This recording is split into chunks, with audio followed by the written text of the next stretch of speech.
Saudara, tim SAR gabungan mempersiapkan evakuasi pilot pesawat milik Smart Air.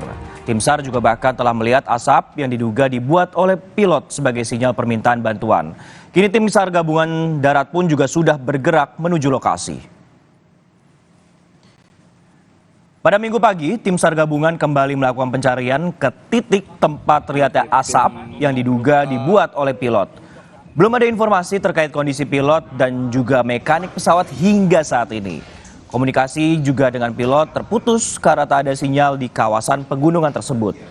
Kini tim SAR gabungan juga telah menempuh perjalanan darat ke titik lokasi.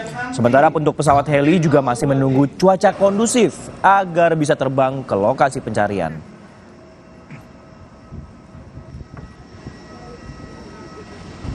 Pesawat perintis milik Smart Air diketahui terbang dari Tarakan menuju Binuang dan diperkirakan tiba 1 jam setelah lepas landas. Namun 1 jam usai lepas landas pada Kamis lalu, pesawat berisi pilot dan engineer bermuatan sembako ini hilang kontak.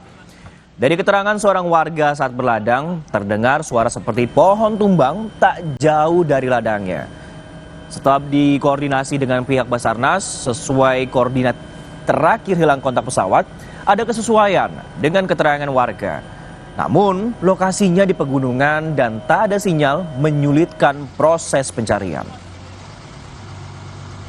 Dari adanya informasi ya yang tersebar di masyarakat Binuang, terutama giliran jadwal kedatangan sembako yang memang selama ini diangkut oleh Smart Air. Ada laporan ke kami terkait penemuan jatuhnya pesawat itu belum ada. Cuma dugaan tempat jatuhnya. Tidak jauh dari Binuang tempat tujuan pesawat itu. Namun hingga saat ini personil yang berangkat ke sana sudah 1 jam yang lalu. Kemungkinan sudah